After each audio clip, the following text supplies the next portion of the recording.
প্রিয় দর্শক, আমি শোভা ইসলাম মেট্রো টু দ্য পয়েন্টে সকলকে স্বাগত জানাচ্ছি। আজকে সোজা মাটাভাবে তিনটা প্রশ্নর কিন্তু, কেন এবং কোথায় এই বিষয়গুলো নিয়েই জানতে চাইব। প্রথম কারণটা হচ্ছে এমপি আনারের খুন হয়ে যাওয়া, যিনি এমপি হয়েছেন তার দেহের খণ্ডিত অংশটি কোথায়, অর্থাৎ বলা হয়েছিল ডিএনএ টেস্ট করা হচ্ছে। তবে প্রশ্ন যেটা গোয়েন্দা প্রধান নিজেই জানিয়েছেন যে খণ্ডিত অংশ এমপি আনারের হলেও হতে পারে। তাহলে খণ্ডিত অংশ কি আনারের? এটি একটা যেমন প্রশ্ন। তারপরে প্রশ্ন বেনজির আহমেদ কোথায়, আর তারপরে যদি প্রশ্ন করি যে সাবেক সেনাপ্রধান জনাব আজিজের কি হবে। এই তিনটা বিষয় এই কারণে আনলাম যে শুরু থেকে এই তিনটা ইস্যুতে আওয়ামী লীগ বলি এবং সরকার বলি, তারা বলছে এগুলো আমাদের কোনো দায়িত্বের বিষয় নয়, আমরা এসব নিয়ে কথা বলবো না, এগুলো আইনগত সমাধান হবে, কারণ এগুলো ব্যক্তির দুর্নীতি। তবে সবচেয়ে বড় দুর্ভাগ্যের কথা হচ্ছে প্রতিদিনই আওয়ামী লীগ বলি আর সরকার বলি, তারা কিন্তু এই তিন ইস্যু নিয়েই বিভিন্ন ফরম্যাটে কনফেস করছেন। অর্থাৎ দায়িত্ব না নিলেও তাদের ঘাড়ে কিন্তু কথা বলার দায়িত্বটা চলে আসছে, তারা প্রতিদিনই কথা বলছেন। সুতরাং কোনো না কোনোভাবে দায়িত্ব নেওয়া তো হলোই, গণমাধ্যমে তো তারা বলছেনই। তো এইসব বিষয় নিয়ে আজকে আমি কথা বলবো। বলছি আমি শোভা ইসলাম, রয়েছি আপনাদের সঙ্গে। আর বিষয় হচ্ছে অমীমাংসিত তিন ইস্যু। সঙ্গে ভার্চুয়ালি যুক্ত হচ্ছেন ডক্টর শাহদিন মালিক, আইনজীবী, বাংলাদেশ সুপ্রিম কোর্ট। সাথে আছেন অ্যাডভোকেট রাজুল কবির কাউসার, সাবেক কার্যনির্বাহী সংসদের সদস্য, বাংলাদেশ আওয়ামী লীগ। স্বাগত জানাচ্ছি দুজনকে। আলোচনাটা শুরু করতে চাই ডক্টর শাহদিন মালিক স্যার আপনাকে দিয়ে। নিশ্চয়ই আপনি আমার কথা শুনতে পাচ্ছেন। স্যার, দুজনই আইনজীবী আমাদের সঙ্গে আছেন। শুরুটা আপনার কাছে জানতে চাই, খুন হওয়া পার্লামেন্ট মেম্বার যিনি আনোয়ারুল আজিম আনার সাহেব, তার লাশ এখনও পাওয়া যায়নি। আপনি সবটাই জানেন, সংক্ষেপে জানতে চাইব শুধু। গোয়েন্দা প্রধান সে দেশে গিয়েছেন কলকাতা, শেষে এসে বললেন সেপ্টিক ট্যাঙ্কে খণ্ডিত অংশ পাওয়া গেছে, ডিএনএ টেস্ট করতে হবে। এ দেশে ফিরে বললেন ওই খণ্ডিত অংশ আনারের হলেও হতে পারে। বিষয়টি হচ্ছে এই সামগ্রিক হত্যাকাণ্ড, নৃশংস এই হত্যাকাণ্ডর মোটিভটাকে এবং এর ভবিষ্যৎটাকে নিয়ে আপনি কি দেখতে পাচ্ছেন আপনার আইনি দৃষ্টিতে? কারণ এখনও তো হত্যা, গুম, নিখোঁজ কিছুই তো উদ্ধার হয়নি। হ্যাঁ, এখন সমস্যা হচ্ছে যে যখন যারা দায়িত্বপ্রাপ্ত ব্যক্তি তারা যদি না জেনে না বুঝে প্রতিদিন কথা বলতে থাকে, আমি বুঝি, আমাদেরও হয় যখন টেলিভিশন একটা মাইক সামনে ধরে দেয় তখন নিজের চেহারাটা টেলিভিশনে আসবে, কথা শুনবে। এই জন্য বিদেশে এরকম হলে পুলিশ কর্মকর্তারা বলতেন যে আমরা এখনো তদন্ত করছি, আমরা এখনো মানে সঠিক তথ্য জানি না, যখন জানতে পারবো আপনাদের জানাবো। ওনারা এই সিম্পল কথা এটা বললে তো আর টেলিভিশনে মুখ দেখা যাবে না। তো এই জন্য আমাদের এখান থেকে বিরাট সমস্যা হয়ে গেছে। আর এইটাও আমি বুঝতে পারছিলাম না, যতদূর বুঝেছি যে খুনটা তো হয়েছে কলকাতায়, ততএব এখানে এটা তো বাংলাদেশে, অপরাধটা বাংলাদেশে সংগঠিত হয়নি। হ্যাঁ, হতে পারে যে কিছু খুনের সাথে জড়িত অপরাধী বাংলাদেশে ছিল, তারা বাংলাদেশে পালিয়ে আসছে, কিন্তু এখানে তো প্রধান মানে এটার আলটিমেটলি বিচার হবে কলকাতার কোর্টে। এটা তো প্রধান দায়িত্ব কলকাতার পুলিশ বাহিনী। কারণ আমাদের পুলিশ বাহিনী যারা কিছু তথ্য পেলে বা তারা যদি ডিএনএ টেস্ট করতে চায় স্যাম্পল নিয়ে, তো এগুলি মানে পুরো জিনিসটা হচ্ছে যে কলকাতার ব্যাপার, কিন্তু আমাদের পুলিশ বাহিনীর তৎপরতা থেকে মনে হচ্ছে যেন ওই খুনটা বাংলাদেশে হয়েছে। এগুলি সব একটু গোজামিলে হয়ে আছে, এবং গোজামিলে হওয়ার আমি যেটা মূল কারণ বুঝি, আজকাল তো ধরেন নিয়োগ, পদোন্নতি এগুলি তো আর যোগ্যতা দক্ষতার ভিত্তি হয় না। একসময় হয়তো জিন্দাবাদের ভিত্তিতে, এখন অন্য ভিত্তিতে হয়। ফলে আমি একটু এই যে সিম্পলের সাথে কত সোজাসুজি রিলেটেড না, 5-7 বছর আগেও পুলিশ মানে আইন শৃঙ্খলা বাহিনীর ওয়েবসাইটে গেলে 2016-2017-তে কত খুন হয়েছে বাংলাদেশে পুলিশের সংখ্যাটা পাওয়া যেত। এখন এই বিকালে আমার সহকর্মীকে লাগিয়ে রেখেছে 2 ঘন্টা ধরে, আমাদের দেশে অপরাধের কোনো সংখ্যা এখন স্বরাষ্ট্র মন্ত্রণালয়ের ওয়েবসাইটেও নাই, পুলিশের ওয়েবসাইটেও নাই, ডিএমপির ওয়েবসাইটে অ্যাক্সেসই করা যাচ্ছে না। তো সব জায়গায় যেটা দক্ষতার যোগ্যতার অভাবে এই গোজামিলা অবস্থা হয়ে আছে।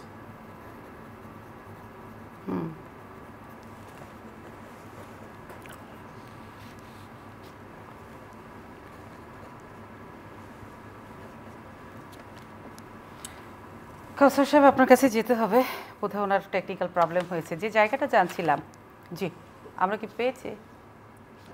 আচ্ছা, স্যার আপনি থাকুন তাহলে, আমি আবার পরের প্রশ্ন নিয়ে আপনার কাছে আসবো। অ্যাডভোকেট রিয়াজুল কবির কাউসার, আসলে আমরা এই তিনটা ইস্যুতে অনেক কথা বলেছি, এখন আইনের জায়গাগুলো নিয়ে আজকে আমরা একটু কথা বলতে চাই। সেই কারণে স্যার যেটা বলছেন, খুন হয়েছে, একটা ইন্টারন্যাশনাল মার্ডার, এমপি আনার, কিন্তু সেখানে আমরা এখানেই তাদের বিচার টিচার করছি, কথা বলছি, কিন্তু স্যার যেটা আইনের ব্যাখ্যা করলেন যে সেটা তো ওই দেশের কোর্ট অনুযায়ী, আইন অনুযায়ী বিচার হবে, কিন্তু এখানে তো 3 জন অ্যারেস্ট হয়েছে, ওই দেশেও আরেকজনকে গ্রেপ্তার করা হয়েছে, কসাই জিয়াদ।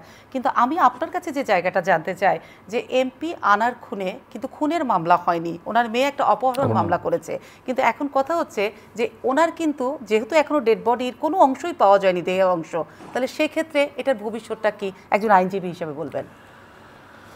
ধন্যবাদ আপনাকে। জটিল হয়ে গেল কিনা? প্রথমত আনার সাহেব একজন সংসদ সদস্য, 3 বারের সংসদ সদস্য, ওনার নিখোঁজ হওয়া, খুন হওয়া মানুষের তো জানার আগ্রহ থাকেই, এলাকারও আছে, দেশেরও আছে, আর যেহেতু ঘটনাটা কলকাতাতে হয়েছে, আপনি বলেছেন প্রথমত উনি নিখোঁজ হওয়ার পর ওনার মেয়ে একটা মামলা করেছেন, অপহরণ মামলা। এখন পর্যন্ত বাংলাদেশে কোনো হত্যা মামলা হয় নাই, না, এবং যদি উনি ওনার ডেড বডি পাওয়া যায় এটা হয়তো হত্যা মামলায় কনভার্ট হবে। আবার এখানে একটা বিষয় আছে, হত্যাকাণ্ডটা আমরা যতটুকু জানতে পেরেছি এটা কলকাতাতে হয়েছে, ইন্টারন্যাশনাল একটা International মানে murder। আমাদের টেরিটরির বাইরে। বাইরে। হ্যাঁ, সেই ক্ষেত্রে এখন আমাদের গোয়েন্দা টিমও কলকাতা গিয়েছিলেন, তারা ফিরে আসছেন, এখনও নিশ্চিত না যে তার ডেড বডি আদৌ পাওয়া গেছে কি না। তো সেক্ষেত্রে যদি ডেড বডি পাওয়া না যায়, এটা যেহেতু ভিডিও ফুটেজ দেখা গেছে উনি বাসায় ঢুকেছেন কিন্তু বের হন নাই, এবং ওখানে যারা গ্রেপ্তার হয়েছেন তাদের জবানবন্দিতে আসছে যে ওনার সাথে ওনাদের দেখা হয়েছে, কথা হয়েছে, ছবি তোলা হয়েছে ইত্যাদি ভিত্তিতে হয়তো এটা হত্যা মামলা হবে, কিন্তু সেটা হয়তো 302 হবে না, 363 বা 64। কিন্তু আমার হত্যা মামলা করতে গেলে তো আমার এভিডেন্স লাগবে, ডেড বডি কোথায়, কিংবা ডেড বডি না পাওয়া গেলে খণ্ডিত অংশ কোথায়, ওনার যে ডিএনএ টেস্ট না, কোথায়? আমি এই জন্য বলছি 302 হয়তো হবে না। প্রথমত অপহরণ হয়েছেন, কলকাতাতে নিয়েছেন, ওখানে ঢুকতে দেখেছেন, বেরোতে দেখেন নাই, এইসব জবানবন্দি চলে আসছে, সেই ক্ষেত্রে এটা মামলাটা কনভার্ট হতে পারে। আর দেখুন এইসব ব্যাপারে না হলে কততে হবে তখন? 363 হতে পারে। 363 হলে তাহলে ওই মামলার মেরিটটা কি হবে? সেই ক্ষেত্রে হবে কি, হয়তো তাদের মৃত্যুদণ্ড হবে না, সাজা হবে, কারণ 302 সরাসরি একটা মৃত্যুদণ্ড হওয়ার সুযোগ ছিল, হয়তো সেটা হবে না। যাক, আমরা এখনো বলতে পারি না, আইনের বিষয়টা তো আমরা আলাপ করতেই পারি। না, দেখুন তদন্ত এমন একটা জিনিস, আমাদের বাংলাদেশে কিছু কিছু ঘটনা আছে, আমরা বরাবরই বলি 108-9 বার ডেট পিছিয়েছে। দেখুন, ক্লু না পেলে আপনি কি একটা চার্জশিট দিতে পারবেন, একটা মামলা রুজু করতে পারবেন? এটা বুঝতে হবে, কারপর তো চাপিয়ে দেওয়া যাবে না। না, চাপিয়ে দেওয়া যাবে না, কিন্তু তদন্তাধীন একটা বিষয়কে নিয়ে আমরা শুরু থেকে দেখছিলাম, যেখানে প্রথম থেকে বলা হচ্ছে, প্রথমে বললো ডেড বডি পাওয়া গেছে, বের হবে, তারপরে একটা ধোঁয়াশা, তারপরে বললো এটাকে কিমা কিমা করা হয়েছে, 80 টুকরা করা হয়েছে, তারপরে বলা হলো যে সেপটিক ট্যাঙ্কের মধ্যে থেকে ব্যাগ পাওয়া গেছে 4 কেজি 5 কেজি মাংস। এই বিভৎস বর্ণনা না, এটা শোনাটাও বড় মানসিক একটা বিকারগ্রস্ত ঘটনা। হ্যাঁ, কতভাবে কতজন বলছেন, এবং এখানে আমি মনে করি আইন শৃঙ্খলা বাহিনীর কেউ কেউ বলছেন, তাদের আমি স্বাধীন মালিক সাহেবের সাথে একমত যে কোনো কিছু না পাওয়া পর্যন্ত কমেন্ট করা ঠিক না। কিন্তু উনি তো বিদেশ থেকে এলেন, অর্থাৎ কলকাতা থেকে এসেই কিন্তু ল্যান্ড করেই তিনি বললেন খণ্ডিত অংশ হতে পারে, হলেও হতে পারে, নাও হতে পারে। হ্যাঁ, তাহলে সো না পর্যন্ত বলা ঠিক হবে না। আমরা পেয়েছি বললাম না, তারপরে এসে বললাম যে হলেও হতে পারে। যারা আইন শৃঙ্খলা বাহিনী করেন, আজকে আমরা দেখেছি আরো 2 জনকে ধরার জন্য নেপালে গিয়েছেন, কলকাতায়ও কিছু বসিয়েছেন, চকি বসিয়েছেন। তো একবারে যে হচ্ছে না তা না, কারণ একটা মামলা তো যতক্ষণ পর্যন্ত না পাওয়া যাবে তখন চলতেই পারে। এবং আমি মনে করি আমাদের মানে কলকাতা পুলিশও কিন্তু গুরুত্ব দিয়ে এটা দেখছেন, কারণ এটা তো একটা ইন্টারন্যাশনাল মামলা, কারণ এদেশে একটা এমপি ওখানে খুন হয়েছে কিভাবে, তাই না? সো আমরা মনে করি কি সত্যটা বেরিয়ে আসা দরকার। আচ্ছা, সেই সত্যটা ঘটনা ঘটে থাকে জানতে পারছি না, যে আপনারা বারবারই বলছেন যে 3 বারের উনি জনপ্রিয় একজন জনপ্রতিনিধি ছিলেন, সেই জায়গাতে এই জনপ্রিয়তম 3 বারের জনপ্রতিনিধি কি কারণে এরকম নৃশংসভাবে আরেকটা বিদেশের মাটিতে খুন হয়ে গেল, সেই রহস্যর কিনারা এখন পর্যন্ত কোনো দেশই করতে পারলো না। সেই জায়গা থেকে বারবারই বলা হচ্ছে এই পোটলাতে এতটুকু কেজি পাওয়া গেছে, হলুদ বুনো মরিচ মাখানো, এবং এখানে একটা গল্প যেটা সবসময় তুলে দেওয়া হয়, একটা নারীর অস্তিত্ব নিয়ে আসা হয়, মেয়ে আছে, মানে যা যা গল্পটাকে রগরগে করা দরকার সবই হয়ে যায়, কিন্তু আসল জিনিসটা কোথায় সেটা কেউ জানছে না। জনপ্রিয় আপনাদের এমপির মাঝখানে এবার ইন্টারপোলের মোস্ট ওয়ান্টেড উনি।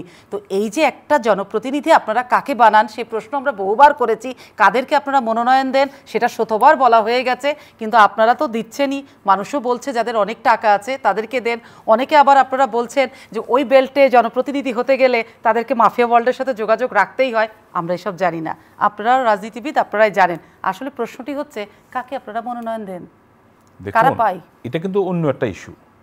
একটা দল মনোনয়ন আহ্বান করেন, আমাদের মনোনয়ন বোর্ড আছে, তারা অনেক কিছু বিবেচনা করে দিতে চান। কারো হয়তো রাজনীতিক জনপ্রিয়তা দেখেন, নির্বাচন অনেকগুলি ইস্যু এখন কিন্তু জড়িত, সেই বিবেচনায় এটা এক জিনিস। একজন এবং লক্ষ্য করে দেখেছেন আনাস সাহেব এই ঘটনার আগে কিন্তু অনেক কিছু ছিল না। হ্যাঁ, ওনার ইন্টারন্যাশনাল একটা ছিল, সেটা কিন্তু করতে বিভিন্ন মামলা ছিল, সেখান থেকে উনি মুক্তি পেয়েছে, মানে তার মামলাগুলি শেষ হয়েছে। ক্ষমতায় আসার পর ক্ষমতাসীন সরকারের কাছে এসেই তিনি এইগুলো থেকে মুক্তি পেয়েছেন, আইনগতভাবেই হয়েছে।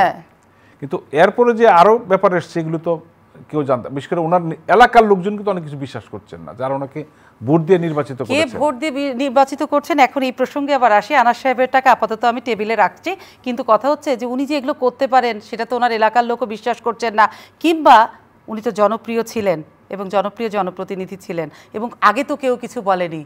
ব্যানার্জি সাহেব এবং জেনারেল সাবেক সেনাপ্রধান, তাদেরকে নিয়ে কি কেউ কিছু বলেছে? দেখুন, এটা অন্য একটা প্রসঙ্গ। একই তো। প্রথমত এখন কিন্তু ওনারা কোনো মানে সরকারি পদে নাই, সরকারের সাথে নাই। সরকারি পদে থাকার সময় কেউ ভয় বলেনি না। দেখুন, ভয় না, তখনও তো কেউ জানতেন না। এখন আপনি একটা পদে আছেন, আমি বলি জানতেন না উনি পদ চলে গেলে আমার কথা হচ্ছে যদি ওনারই তদন্ত হয়ে গেলে বেরিয়ে আসবে, এখন তো সেটাই। রেয়াজুল কবির কাউসার, আমি পদে থেকে সবচেয়ে উচ্চ আসনে বসে কি কি করছি সেটা জানার জন্য কিন্তু আমাদের জনগণের ট্যাক্সের টাকায় বেতন পাই কারা? আপনাদের গোয়েন্দা সংস্থা, আমাদের গোয়েন্দা সংস্থা। তারা কি জানতেন না তাদের কাজটা কি? বারবারই আমরা বলছি তাদের কাজটা কি, তারা কেন বললেন না? শস্যের মধ্যে কোথাও কি ভূত থাকে বলে তারাও চুপ থাকেন? প্রশ্নটি রাখছি আপনার কাছে। ডক্টর স্বাধীন মালিক স্যার, আছেন আপনি আমাদের সঙ্গে? স্যার জি, শুনতে পাচ্ছেন? আমি আপনাকে স্যার শুনতে পাচ্ছি। যে জায়গাটা জানতে চাই, আপনি বলছিলেন যে এটা একটা ইন্টারন্যাশনাল মার্ডার, যেহেতু সুতরাং এদেশের আইনে বিচার হবে না, কিন্তু এদেশে তো 3 জনকে গ্রেপ্তার করা হয়েছে, তাহলে সেটার কি হবে? এই জায়গাটা একটু জানতে চাচ্ছি। এবং আরও আসামিদেরকে ধরার চেষ্টা করা হচ্ছে, আর একজন যারাকে বলা হচ্ছে মাস্টার মাইন্ড, তিনি বিদেশে পলাতক, যুক্তরাষ্ট্রে থাকেন। তো সব কিছু মিলে আমি একটু ছোট করে আনতে চাই এমপি আনার হত্যাকাণ্ডের এই জায়গাটি, কিন্তু আমরা এখন পর্যন্ত মোটিভটা জানিনি, কিন্তু অনেক ডালপালা গজিয়েছে সেই জায়গাটাতে। আপনি এটা কোন জায়গাকে কি বলবেন? আমি যেটা প্রথমে বলছিলাম, যেহেতু মার্কটা কলকাতায় হয়েছে, এখানে তদন্তের মূল দায়িত্ব কলকাতার সংশ্লিষ্ট পুলিশের, এবং তারা তদন্ত রিপোর্ট দিবে। আমাদের পুলিশ বাহিনী এখানে সহায়কের ভূমিকা পালন করতে পারে। তো যখন তদন্তে দিল, বাংলাদেশের 2-3 অভিযুক্তের নাম আসলো, ওরা চাইবে যে তাদের কলকাতায় পাঠানো হোক, বিচারের যাদের মুখোমুখি হতে পারে, তখন আমি ধরে নিচ্ছি যে আমাদের পুলিশ বাহিনী বা স্বরাষ্ট্র মন্ত্রণালয় তাদের ভারতে পাঠিয়ে দিবে। অর্থাৎ ওইভাবে ব্যাপারটা হবে। আর বেনাজির আহমেদের ব্যাপার, দেখি বাংলাদেশে সে যে শত কোটি টাকা যে দুর্নীতি করছে, এইটা সরকারের যারা আছেন নিয়ন্ত্রক বা কর্তা বা উপরের ব্যক্তি, তারা কেউই জানতেন না। এইটা বিশ্বাস বাংলাদেশে কেউ করবে এখন? যে 2-4-5 কোটি টাকা আজকাল থেকে হয়তো বড় পয়সা না, একজন বড় পদ থেকে হয়তো চুপে চাপে করে ফেলতে পারে, কিন্তু যেই স্কেইলে শত শত কোটি টাকার কথা বলা হচ্ছে, এইটা হবে আর সরকারের কেউ জানবে না, এটা এর থেকে অবাস্তব কথা তো হতেই পারে না। আজকে একটু আগে শুনলাম ওবায়দুল কাদের সাহেব বলেছেন যে বড় যারা দুর্নীতি করছে সব খবর মাননীয় প্রধানমন্ত্রীর কাছে আছে। অতএব এটা তো জানতেন না ভাই যে আজিজ আহমেদ, জেনারেল আজিজ আহমেদ, আর কিছু নাও, তার তো 3 ভাই মওকুফ পেয়েছে। সংবিধানের 49 ধারা অনুচ্ছেদ অনুযায়ী তাদের সাজা মওকুফ হয়েছে, এবং পত্রিকায় আসছে তারা 3 জনই অন্য নামে, অন্য পরিচয়, জাতীয় এনআইডি করেছে। এইগুলি তাদের যখন মুক্তি দেওয়া হয়েছে, এটা নিশ্চয়ই সমর্থন ছিল। তার মানে স্যার আমি একটু বলি যে স্যার বেনজির সাহেবের যত কাণ্ড এবং সাবেক সেনা প্রধানের যত দুর্নীতি অর্থাৎ দুজনের সরকার কি জানতেন? অবশ্যই জানতেন, জানবেন না এটা কোনো কথা হলো না। আপনি একটু আগে যেটা প্রশ্ন করেছেন, সরকারের এত বাহিনী আছে, এত গোয়েন্দা আছে, এত কিছু, আমরা টেলিফোনে একটা কথা বললেই আমাদের বিব্রত করার জন্য সেটা ফাঁস করে দেওয়া হয়। ওনাদের কোনো কিছু তো কখনো ফাঁস হয় না। এটা আমাদের টেলিফোনে একটা কথা বললে যে ফাঁস হয়ে যায়, আর যারা ক্ষমতার সাথে আছে তাদের কিছু ফাঁস হয় না, এটা কি সরকার তাদের টেলিফোনের কথা জানে না? স্যার ওনারা দুইজন ক্ষমতার সবচেয়ে বড় চেয়ারে ছিলেন বলে কি সব জানার পরও যাদের কাছে আমরা আশা করেছি তারা এগুলো ফাঁস করবে সংস্থা, তারা কি চুপ ছিলেন এই কারণে? না, আমি ফাঁস করার বলছি না তাদের ফাঁস করা। আমরা সাধারণ মানুষরা কোথায় যাচ্ছি তার গতিবিধি সব সংস্থা জানে, তাদের কাছে ফাইল বন্দি, কে কি বললাম, কোন বডি ল্যাঙ্গুয়েজে বললাম, তারা সব জানে। কিন্তু রাষ্ট্রের সব টাকা পাচার হয়ে যাচ্ছে, সব পুরো দেশ দখল হয়ে যাচ্ছে, এক একজন শাহজাহান হয়ে যাচ্ছেন, বহুত জনে মমতাজ হয়ে যাচ্ছেন, গোয়েন্দা সংস্থা কিছুই জানলো না। হ্যাঁ, সেটাই প্রশ্ন তো এখন সেটাই। এখন একটা জিনিস ভালো হচ্ছে যে এখন এইসব ঘটনার প্রেক্ষিতে এই প্রশ্নগুলি নিয়ে আমরা এখন কিছুটা হলেও খোলাখুলিভাবে কথা বলতে পারছি, এবং এটা আরো আমার ধারণা অনেক দূর যাবে।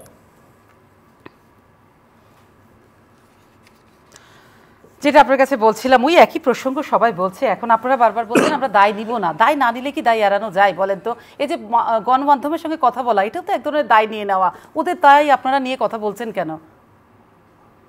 অবশ্যই এটা তো হ্যাঁ। জি স্যার আপনি বলতে পারেন, আমি কাউসার ভাইয়ের কাছে আসবো। স্যার আপনি বলছিলেন, বলেন।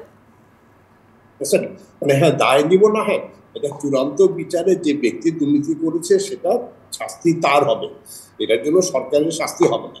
কিন্তু আমরা যে কথা বলছি যে একটা ব্যক্তি এত বেশি দুর্নীতি বছরের পর এবং তার পদের থেকে পদোন্নতি পাচ্ছে, তার এই কর্মকাণ্ড যে সরকারের কেউই জানতো না, এইটা তো মনে হয় না বাংলাদেশের কেউ বিশ্বাস করবে।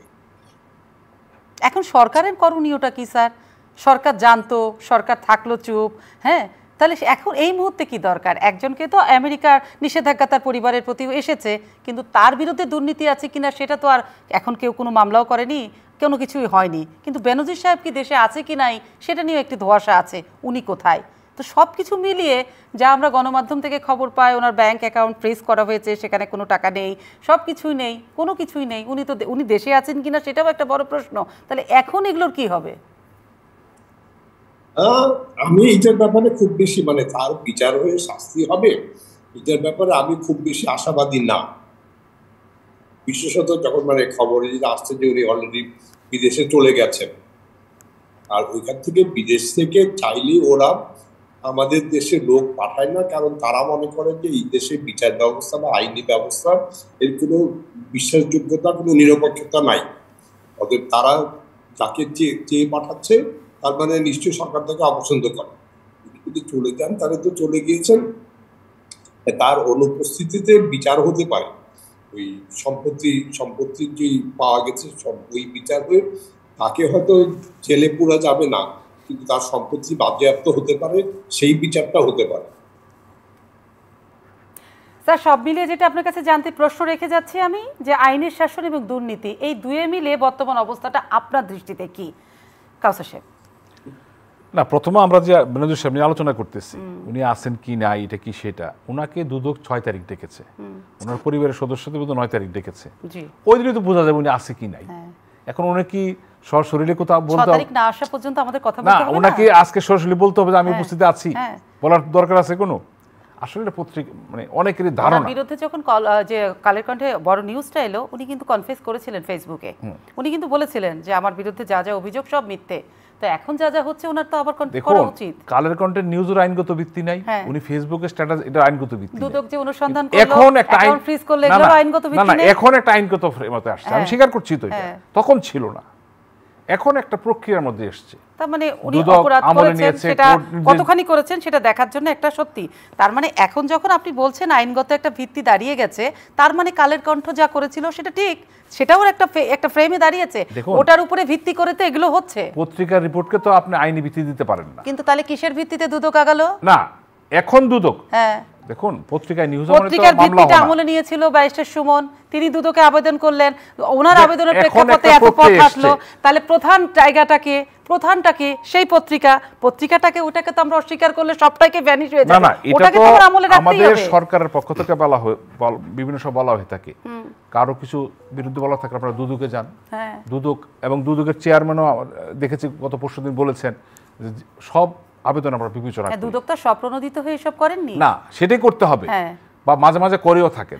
তো সেই এখন যে বিষয়টা, উনি তো আইনের আওতায় এসছেন, এখন যে সরকারের দায় বা সরকার কি জানতেন না, এইসব প্রশ্নের উত্তর আপনি দিতে পারবেন না, কারণ আপনি যে জায়গায় ছিলেন, আপনার দায়িত্বপূর্ণ পদে ছিলেন, আপনারা জানা ছিল যে আপনার এই পদটা কিন্তু মানে লং লাইফ না, একটা লিমিটেশন আছে, ওই পদে পড়া থাকবেন না, তখন এইগুলো করলে কি হবে জানা দরকার ছিল। দায় দায়িত্ব নাই এটা আপনারা কোনোভাবেই এড়াতে পারেন না, কারণ ওনারা যখন এই ক্ষমতাসীন এই চেয়ারগুলোতে ছিলেন, কোন সরকারের আমলে ছিলেন, কোন সরকারটি আছে, আপনাদের সরকার তো, তাহলে এই চেয়ার দুটো থেকে আমি সরকারকে মাইনাস করে ওই ব্যক্তিকে কেন দাঁড় করাবো? বেনজির সাহেবের কথাই বলেন, উনি শুধু আওয়ামী লীগ সরকারি চাকরি করেছেন, উনি 3টা সরকারি চাকরি করেছেন।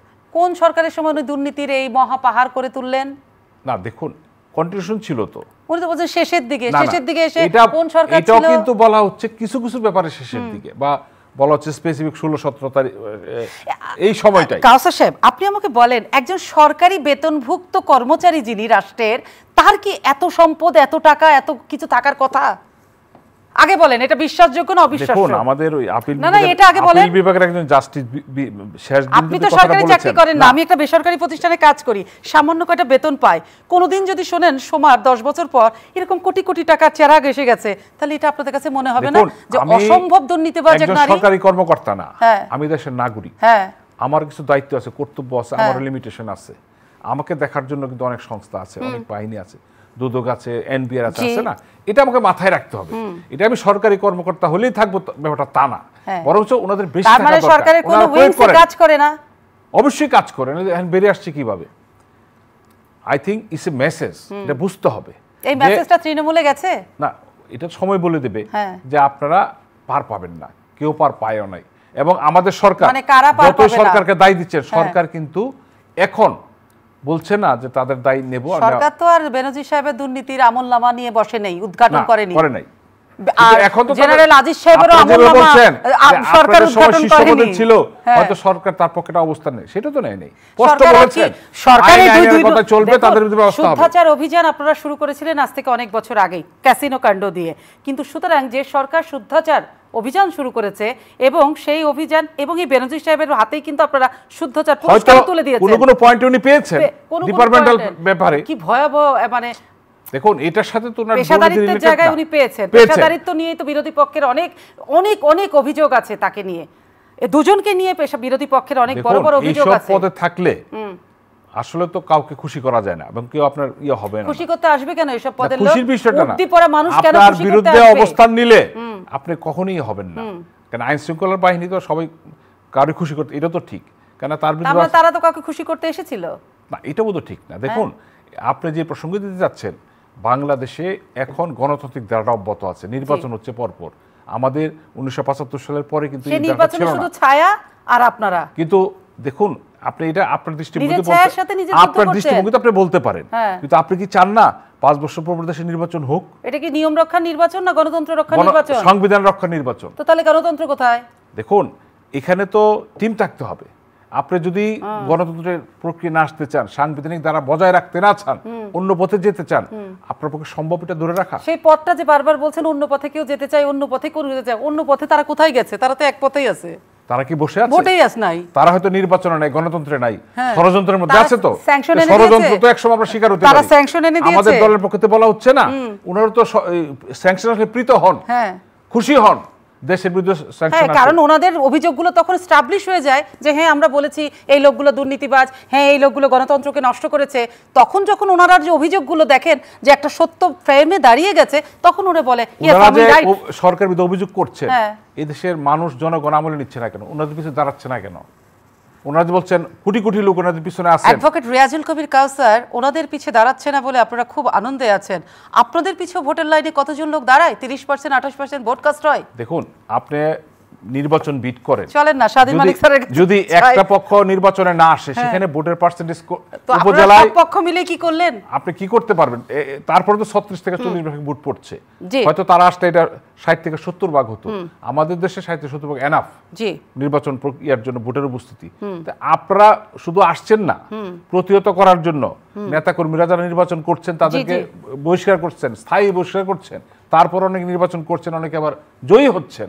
তার মানে কি তারা চাচ্ছে, কিন্তু আপনারা এই ঢাকায় দু বসে দফায় কিন্তু যাচ্ছেন না। এখনকার আমি এই লাস্টের তৃতীয় দফার বলতে পারবো না, প্রথম দফা দ্বিতীয় দফা মিলিয়ে তোরা 13 জন পাশ করেছে বিএনপির যারা বহিষ্কৃত নেতা, আর এই দফায় বোধহয় 2-4 পাশ করেছে। এই তো 13-14-15 জন নিয়ে, বিচ্ছিন্ন 15 জনকে নিয়ে সংখ্যা তো বিষয় না, সংখ্যা বেরিয়ে তো আসছে তো। অবশ্যই সংখ্যা বিষয় হবে, এবং সংখ্যাটা তখনই বড় বিষয় হয়ে যায় তারা তো দলগত কেউ ভোট করেনি, দলের মধ্য থেকে বের হয়ে এসে বহিষ্কৃত কতগুলো নেতা ভোট করেছে, তাদেরকে নিয়ে আপনারা আপনি কেন নিশ্চয়ই আনন্দিত লক্ষ্য করে হচ্ছেন? দেখেছেন অনেকেই নির্বাচন করতে চাচ্ছিল, মনোনয়ন জমা দিয়েছিল, তারা তো এই প্রক্রিয়া থাকতে যাচ্ছিল। হ্যাঁ, দলের একটা এখন আসেন একটা দল যখন না এই একটি দলের প্রক্রিয়ায় থাকবে না, সংগঠনের সাংগঠনিক কার্যক্রমের শৃঙ্খলা বিরোধী কাজ করলে সেই দলটি তো তাকে বহিষ্কার করবেই, কারণ দল বলেছে আমাদের স্ট্র্যাটেজি আমরা ভোট করব না।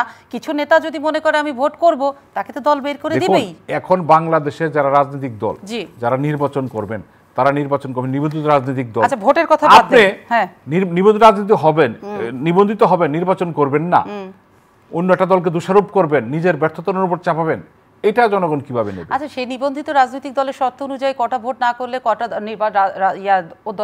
নিবন্ধন বাতিল হবে, সেটা তো ইসির আইন আছে, সেটা ইলেকশন কমিশন দেখবে। হ্যাঁ, আর ওরা ভোট না করলে বিরোধী পক্ষরা জনবিচ্ছিন্ন হবে কি হবে না তাহলে আমি কি সেটাও বলবো, জনগণ বিচার করবে। নিবন্ধন টিকে রাখার জন্য 18 সালে নির্বাচনে এসেছিলেন ওনারা? সেটা নিশ্চয়ই বিএনপি থাকলে তারাও কেউ উত্তর দিতে পারতো, আমি তো তাদের হয়ে না, দিতে পারি আপনি না। তো- আমি প্রশ্ন তুলে দিতে পারি, আপনার থেকে প্রশ্নের অ্যান্সার আনতে পারি, আমার এটুকুই কাজ। কিন্তু আমার কথা হচ্ছে আমরা আবার ভোট প্রসঙ্গ বাদ দিয়ে আমরা আবার ওইটাতে চলে যাই যে রাজীব সাহেবকে কি বলবেন? দেখুন আজিজ সাহেবের বিষয়টা তো বাংলাদেশের কোনো ব্যাপার না, মার্কিন যুক্তরাষ্ট্র মনে করেছেন ওনাকে, হ্যাঁ এবং এটাও ঠিক, ওনারা কিন্তু ভিসা নীতিতে আরোপ করেন নাই, ওনার যুক্তরাষ্ট্রে যাওয়ার ব্যাপারে নিষেধাজ্ঞা দিয়েছেন, এবং উনি কিন্তু খুব দ্রুত জি যেদিন রাত্রের পরের দিন সকালে কিন্তু এটা ব্যাখ্যা দিয়েছেন, জি। হয়তো উনি ব্যবস্থাটা নেবেন। আমি মনে করি এটাতে ইমেজ সংকট হয়েছে, বাট হয়তো এক সময় এটা মানে ইমেজ সংকটটা কার? ব্যক্তি আজিজের, ব্যক্তি সেনাবাহিনীর নাকি সরকারের? দেখুন এখানে আলোচনায় কিন্তু ব্যক্তি আজিজের ব্যাপারটাই আসছেন, ওনার পরিবারের কথা আসছেন, বিষয়টা তো এইটা আসছেন, উনি এই যে আর্মি চিফ এটা কিন্তু আসছেন না। এবং উনি স্পষ্ট বলেছেন উনি যখন বিডিআর বিজিবির ছিলেন তখনও কোনো সুবিধা উনি পরিবারকে দেন নাই, বা ওনার ভাইদের ব্যাপারে উনি জয়েন করার পরে এইসব ঘটনা ঘটে নাই। যাই ওটাতে উনি কিন্তু ক্লিয়ার করেছেন বিষয়গুলো, তো এইটার দায়িত্ব সরকারের উপর আসে না। সেনাবাহিনী যখন হয়েছেন, প্রধান হয়েছেন, তার আগের ঘটনা তার ভাইদের। কিন্তু এখানে আবার অনেক মানুষ, আপনাদের বিরোধী মিত্ররা বলে যে একটি বাহিনীর প্রধানকে, সবচেয়ে আমাদের গৌরবের বাহিনী যেটা সেনাবাহিনী, সেই বাহিনীর প্রধানকে আমরা, ওনারা বিরোধী পক্ষের মত, যে এমন একটা বিতর্কিত মানুষ যার ভাই ব্রাদার এমন সন্ত্রাসী কার্যকলাপের সঙ্গে জড়িত এবং রাষ্ট্রপতির ক্ষমা ভিক্ষা দ্বারা ক্ষমা পেয়েছেন, এই মানুষটিকে কি কারণে, কোন প্রয়োজনীয়তায়, কার সুপারিশে, কি কারণে প্রধান করা? আমি যতটুক জানি জেনারেল আজিজের চাকরি জীবনটা তার ব্যাপারে কিন্তু কোনো অভিযোগ ওঠে নাই। ওনার পেশা, উনি তো অনেকগুলি ধাপ পেরিয়ে জেনারেল হয়েছেন, উনি দুইটা সুপারসিড করা হয়নি না, হ্যাঁ তাও হয় না, উনি বিজিবি তো 4 বছর ছিলেন, এখানেও 4 বছর 3 বছর 3.5 বছর মতো ছিলেন। হ্যাঁ, তার মানে কি উনি কি, উনি থাকা অবস্থায় কিন্তু ওনার নিয়ে কোনো কথা হয় নাই। এখন যেটা হচ্ছে কে কথা বলবো না, ওনার পরিবার নিয়ে এসে হতে পারে না, কে কথা বলবে বলেন তো? এই যে কোন কথাটা বলছে না, সবই তো বলে ফেলছে। এখন তো বলছে যে চেয়ার ছেড়ে চলে যাওয়ার পর, যখন একটা মোড়ল দেশ দেখিয়ে দিল যে তোমাদের পরিবার এবং তোমার বিরুদ্ধে আমি স্যাংশন দিলাম, তখন কথা বলছে। বেনজির সাহেব চেয়ারে ছিলেন, সবাই সবটা জানতো, কেউ কি কোনো কথা বলেছিল না? তখনও কিন্তু ওনার ভিতরে অনেক অভিযোগ, অনেক করার চেষ্টা তখন কি আপনারা দলগতভাবে, আপনি নিশ্চয়ই দলের মুখপাত্র না, কিন্তু ওই দলটি করেন, আপনাকে হয়তো ওই জায়গা থেকে আমার এই প্রশ্নগুলো করা উচিত না, কিন্তু দল কি সেই জায়গাগুলো আমলে নিয়েছিল না? ওকে উচিত ছিল না? উচিত অনুচিত যে বিষয় বলছেন, নাকি উচিত অনুচিতের বাইরে একটা ওনার ক্ষমতা ছিল? যারা দায়িত্বে ছিলেন, হ্যাঁ, আমি তো প্রথমেই বলেছি তাদের একটা ব্যাপার আছে যে আমি যে চেয়ারে আছি এই চেয়ারে থেকে কি করা উচিত কি করা উচিত না। উনি কিন্তু একটা শপথ নিয়ে দায়িত্বটা পালন করেন। চেয়ারে থাকা অবস্থায় তারা মনে করেছিলেন আমাদের এই চেয়ার আজীবনের। না, এটা তো ভাবলে হবে না, এটা কি বোধহয় ভেবেছিল? মানে এটা তো বুঝেন যে 59 এর পর এটা থাকবে না, ওনাকে এটা অন্য জীবনে যেতে হবে, এই ক্ষমতা থাকবে না, উইদাউট ড্রেসে চলতে হবে। কাউসার, আমাকে অনুষ্ঠান শেষ করতে হবে। আমি বোধহয় স্যারকে জুমে হারিয়েছি বলে আপনার সাথে একতরফা এত কথা বলে গেলাম, তাহলে আমি ওনাকেও সংযুক্ত করতে পারতাম, কিন্তু তাইলে লাস্টে এসে আমরা কি পেলাম? ফার্স্টের আলোচনা চলে গেলাম, তিনটা ইস্যু ছিল, এমপি আনার হত্যাকাণ্ড, জেনারেল আজিজ এবং বেনজির সাহেব। সেই জায়গাগুলোতে আপনি বেনজির সাহেব ইস্যুতে বললেন 6 তারিখে যেহেতু তার হাজিরা, উনি দেশ না বিদেশ সেটা আমাদের দেখতে হবে। আজিজ সাহেব ব্যক্তিকে স্যাংশন দেওয়া সেটা আমরা জানি, এবং ওনার যে হত্যাকাণ্ড এখনও দেহ অংশ পাওয়া যায়নি, সেটা নিয়ে একটা জটিলতা অমীমাংসিত বিষয় দাঁড়িয়ে রয়েছে। হত্যা নাকি অপহরণ মামলা, যেটাই হোক কোন আইনে বিচার হবে সেটা স্যারও একটু ব্যাখ্যা দিয়েছে। সব কিছু মিলিয়ে আমরা দিলাম যে এই তিনটা ঘটনা দলকে একটু বিব্রত করেছে কিনা, কিংবা এমপি সাহেবের যে হত্যাকাণ্ডের পরে যে বিষয়গুলো উঠে আসছে সেটাতে নিশ্চয়ই একটু দল খানিকটা বিব্রত। দেখুন, আমাদের দল বলেন সরকার বলেন প্রতিদিন তো ফেস করতে হচ্ছে। বলছেন আমাদের দায় না, আমি যদি আপনার কথা বিব্রত হয়েছে বা হয়নি এটা আমি বলতে চাই না, বাট এটাতে কথা বলতে হচ্ছে, এটাই তো বিব্রত হওয়া, তাই না? কিন্তু এখন এই দায় নেওয়ার সুযোগ সরকারের বা আমাদের দলের নাই, ঠিক ইয়া না। আমরা চাই তারা আইনি প্রক্রিয়া এসছে কিনা, আইনিতে করা আইনের সুফলটা ওনারা পান কিনা, এটা সরকার এনশিওর করুক। আমার মনে হয় সেটাই বড় জিনিস, এবং এই সরকার সেটা করে যাচ্ছেন। ঘটনা দুর্ঘটনা যাই হোক, সরকার কিন্তু সবাইকে আইনি সুবিধা দিচ্ছেন, দ্রুত যেটা অসংখ্য ধন্যবাদ অ্যাডভোকেট রিয়াজুল কবির কাউসার আলোচনায় অংশ নেবার জন্য। স্বাধীন মালিক স্যার ছিলেন, কিন্তু এই মুহূর্তে ওই যে ভার্চুয়ালি যুক্ত হলে সংযুক্ত হয়ে বিচ্যুতি হয়ে যায়, সেটাই হয়েছে আজকে কপালে। থাকলে হয়তো স্যারের থেকে আরও আইনি ব্যাখ্যা আমরা শুনতে পেতাম। স্যার একটা অভিজ্ঞ মানুষ, আমাদেরকে সমৃদ্ধ করতে পারতেন তার আইনি ব্যাখ্যা দিয়ে, কিন্তু আমরা পেলাম না স্যারকে, এটাই আমাদের একটা দুর্ভাগ্য। নিশ্চয়ই অন্য সময় সংযুক্ত করব। ঘটনাগুলো তো আর এত সহজে সমাধান হয়ে যাচ্ছে না, কারণ সেই জন্যই শুরুতে বলেছিলাম অমীমাংসিত ইস্যু। সুতরাং অমীমাংসিত ইস্যুর মীমাংসা নিশ্চয়ই হবে, সেই আশা নিয়ে আজকে metro same to the point থেকে আমি সময় ইসলাম বিদায় নিচ্ছি। খুব ভালো থাকবেন সকলে। আরও একবার আপনাদেরকে ধন্যবাদ। শুভরাত্রি।